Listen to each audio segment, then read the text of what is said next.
Welcome again to the Health New Zealand HealthCast, our monthly health discussion podcast where we cover relevant topics relating to keeping our country healthy. I'm Carla, and today we're going to be discussing the new weight loss drugs that everyone is talking about, Ozempic and Wegovy, with not one but two experts. Other new drugs are also on the way. We have all watched the impact from a distance through social media and news reports about these miracle weight loss drugs that have been credited with impressive weight loss results and had celebrities like Oprah Winfrey raving about them. With Wegovy and Ozempic now available by prescription here in New Zealand, we wanted to find out more about them for you.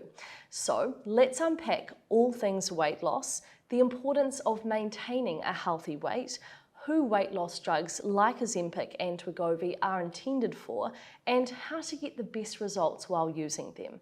I'm joined by Health New Zealand's Director of Population Health, Dr. Gary Jackson. He specialises in helping to design the health system to meet the needs of the population, which also includes looking at key drivers such as obesity and diabetes that are making people unwell.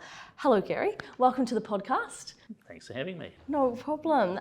First off, we're going to start with what is a healthy weight and how do we know it's a healthy weight? Yeah, it's a really good place to start. And it's something that you can see in society has changed over the last 30 or 40 years. If I go back to my youth, when I was at school, almost nobody in my class was overweight. Nobody in the school was overweight or obese. As time's gone on, this has developed in our population, and you sort of think it's not to do with people's losing willpower. It's clearly around the environment, and our genes haven't changed in that time. So what is it about our environment? And people talk about the obesogenic environment. So high density foods with lots of calories in them, and much more less opportunities to exercise.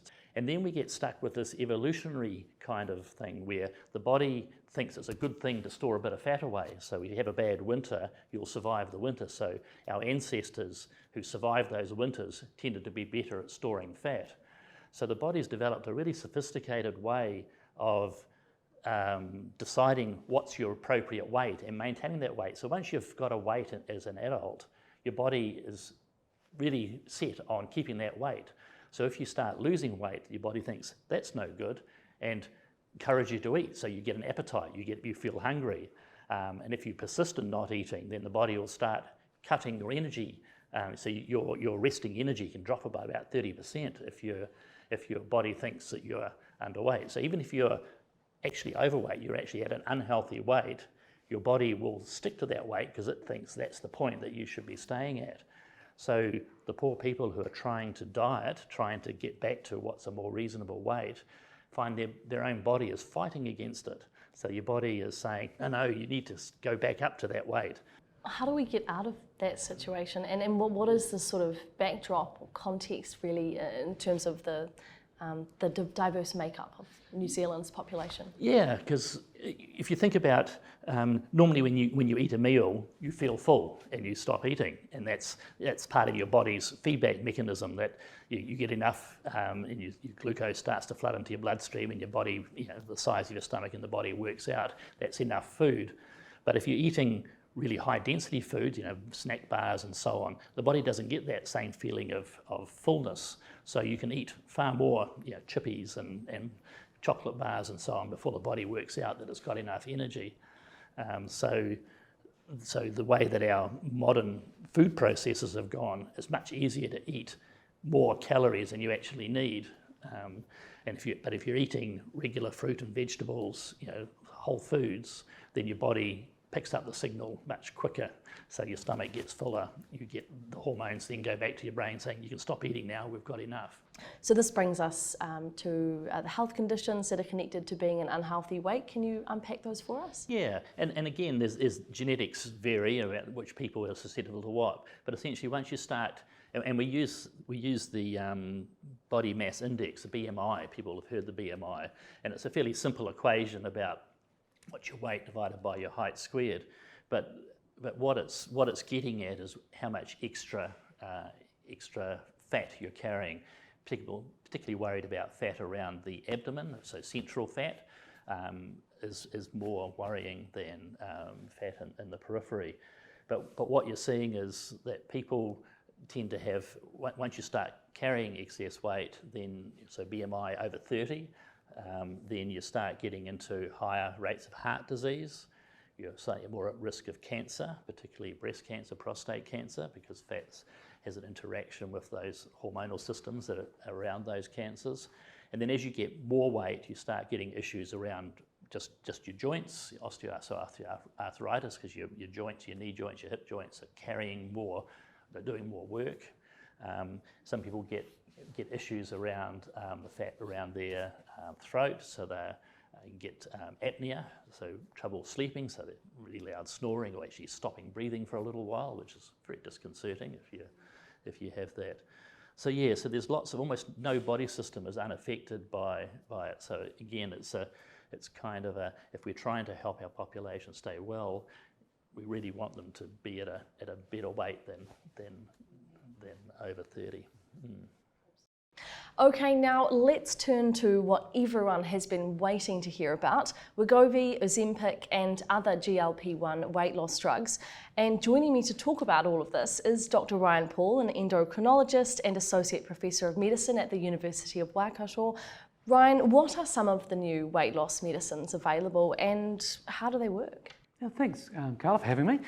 So we have had a few weight loss medications available for a while, such as Dramamine, Saxenda or liraglutide, Ozempic and Contrave, but now we've got Wegovy, which I know lots of people have been talking about. All these medications work mainly by suppressing appetite. Now the GLP-1 receptor agonists, that's Saxenda, Wegovy and Mounjaro, they work by suppressing the appetite a few ways. They work directly on the brain to switch off that appetite drive. Also slow down how fast food travels through the gut or tummy, so we feel fuller. And also for people with diabetes, they help the pancreas pump out more insulin in response to food. So they all start off, or the GLP-1 receptor agonists start off mainly as treatment for diabetes, but now we know they're effective for weight loss for people without diabetes. Awesome. And who are they intended for? And who are they not? I guess the main thing is for people that do have extra fat mass or excess adiposity, is the fancy medical term. And that is, if you go by the old way, a BMI over 30 kilograms per metre squared. Also, a good way of thinking about it is if your waist circumference is more than half your height, that is very suggestive of having extra fat mass, for want of a better term. But also if you're unwell from your obesity, and that's a really important point. So we think about the metabolic things like diabetes and high blood pressure, high cholesterol, but also other things such as the mechanical features, and that may be not being able to walk as fast as other people your age. You may have trouble breathing, or maybe joint or muscle pain, may have sleep apnea, and other features. So it's really about people that do have an increased BMI and are unwell with it as well. That's the really key group. And ideally, what we want to target is those who are the most unwell. And how much does it cost? Yeah, unfortunately at the moment it's not funded. And for Wegovy, it's approximately $480 to $500 a month. The price does vary from pharmacy to pharmacy. For others, such as Contrave, is approximately half that price, and Dramamine or Phentermine's roughly about $80 to $100 per month. So unfortunately, at the moment, people do have to pay. It's something that we're trying to work with Pharmac with to try and increase access to these medications. They are very important for people. And I guess another important thing too is how long should people be taking them for? That's the $1,000,000 question. At the moment, it is pretty much designed for long-term use, but the caveat here is it's really about whether you respond to the medication or not. Now, if you use the old term, a response is sort of greater than 5% loss of total body weight. Now, with the newer medications, and that's what's really exciting about them, about medications such as Wegovy and Mounjaro, pretty much everyone loses weight. And then it's how long you go for. So part of it is your target weight, and we will have medical targets about what we need or how much weight we need to lose to get changes in health. And about 5% total body weight loss, that will mean start to get improvements in your glucose levels, your blood pressure and your cholesterol. If you start getting to 10 to 15%, that's the sort of ballpark where we can start hopefully getting off some of the medications for those conditions, but even better, aiming to reverse pre-diabetes or diabetes or high blood pressure. Sometimes we need a little bit more to reverse metabolic liver disease and obstructive sleep apnea. So we very much have our medical targets. Also then, often find that the weight loss will start plateauing, particularly if we start getting to 9 to 12 months. And then it's about, in many ways, having an exit strategy. And at the moment, there's no perfect answer for that. It will be aiming to titrate down to the lowest dose, able to maintain the weight loss and hopefully get off it. I will say none of these medications are a magic bullet. It's really, really important that it's combined with healthy eating. And that is two ways. One, it's to maintain the weight loss, but also to make sure you get enough nutrition. And that's particularly from protein and fibre. What we want to do is stop losing too much muscle mass with these new medications, but also to make sure that people stay healthy, get the adequate nutrition, and then to get the long-term weight loss. So pretty much if you don't change anything in terms of eating or physical activity, if you stop the medications, you may find that you get pretty much up close to where you started from. But if you are able to make some changes, and that's really what that key wraparound focus is, even though you may gain a little bit of weight after stopping it, you can still keep most of the weight off. So you're at a new healthy point, which is really what we're all aiming for. You've covered off some of those side effects and risks, but would you be able to unpack them a little more for us? Yeah, and that's a really important question, Carla. So the most common is gastrointestinal or tummy side effects. So roughly about 1 in 4 people will have or get an upset tummy or nausea. It's very rare to get vomiting or diarrhea or constipation. That can happen, but for most people it's only mild nausea, goes away after 2 to 3 weeks. We also worry about the muscle loss if we don't have enough protein or don't have enough exercise. It's really important, particularly in I guess, the more elderly people. And for some people, there is, many people do have features of disordered eating around obesity and also around losing weight. And sometimes these medications, well, sometimes it can make it better, but sometimes it can aggravate it as well. Let's just be really careful that we watch that space as well. But for many people, it is a very good medications without side effects. The main one, I guess, is the impact on the wallet. Because unfortunately, they're not cheap, and for many of our people that do struggle, and that's many people out there, if we think that roughly about 1 in 6 households in Aotearoa have kai or food insecurity at present, it's a really important aspect at present. Absolutely, and I guess to ensure you get the best results while taking it, was there any more advice you wanted to add? Yeah, I mean, it's great if you can see a dietitian. I mean, that's always fantastic to help work out, what foods should we be eating? What can we do long term, to maximise our weight loss, but also to keep the weight off when we do end up stopping the medication?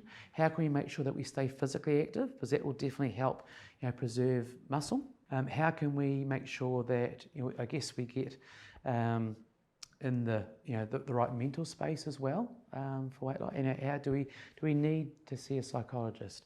Do we need like a chiropractor or a health navigator to help us work in this space? Health coaches can be really useful as well. So it's about using the whole team and not just the doctor or nurse, so to speak. It's how we can minimise side effects as well. So part of it is stopping eating when you feel full. For many people on these medications, it's the first time they've felt full in many years. And if they do keep eating when they feel full, that's when they can get the nausea or the reflux from eating too much. Making sure we stay well hydrated. Also making sure that For many people, for example, when they go on the medication, their meal may be a cup of tea and a piece of toast. Now that's not nutritious. It's how can we make sure that we still eat healthy when we're on the medications, so we can minimise the side effects, get the most bang for our buck, and stay healthy. Should people feel bad about taking these medications? Absolutely not. They are taking the medications to be healthy, and that should actually be congratulated and encouraged. I think people forget about how hard weight loss is and how obesity, for most people, it's not their fault at all. So we know from very elegant gene studies that obesity is roughly at least 50 to 70% genetic. So genes load the gun for obesity and the environment pulls the trigger. And you can just look at our costs of living and the environment at the present, which is really driving obesity. Our bodies defend weight, it's really cruel. But if we lose weight, our brain increases our appetite to try and recover that weight back. Our body actually stops producing or spending so much energy on doing everyday activities. So what we do, or what the role of these medications is to do, is to really just help reduce that drive for weight regain, to allow people the chance to reset their body set point, so to speak, and keep the weight off. So we should actually be encouraging us all to be healthy because obesity is probably our greatest cause of loss of health in Aotearoa, New Zealand at present. It's what is driving many of our hospital admissions and people dying early, and this is what we need to be doing to stop that from happening. 100%. Was there anything else that you'd like to add? I think it's really important to see where these medications fit into the whole picture. I know we've focused on medications in our talk, but also having a national strategy for losing weight, and that starts with healthy eating and physical activity, to be honest, across the lifespan, and right from our schools through to our aged care facilities. It's also much easier to lose weight as a whānau and doing it all together. And we've spoken about healthy eating. It's really important, I guess, the person that cooks the kai and does the supermarket shopping on board as part of this. And I think it is a really good opportunity as a whole whānau to get healthy and a whole community. And medications have one important role in that, but actually it starts much broader than that, and we can't forget about the basic measures, what we should all be doing to stay healthy. To wrap this up, for support with healthy weight management, there are a number of resources available to you, including on our website info.health.nz. To find out if one of these new weight loss medicines is right for you, visit your local GP, pharmacy, or other health provider.